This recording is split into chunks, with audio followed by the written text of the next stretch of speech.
যখন তুমি দেখছো তার জন্য গুড মর্নিং। তো এখন সন্ধ্যার টাইম, সন্ধ্যা 8টা বাজে।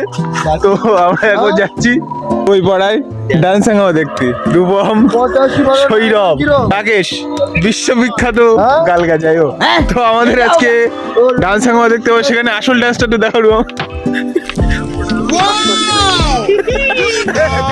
কি লোক, ফাঁকা লোক, দেখবি না তুই ডান্স হাঙ্গামা দেখবি?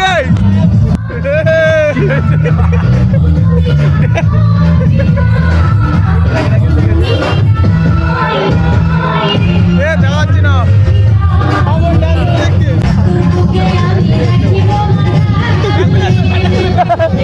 বুকি মাথা দেখতে ইয়ার দেখবি, মানে গেলি জিতা है कि जिले के लिए खाता है।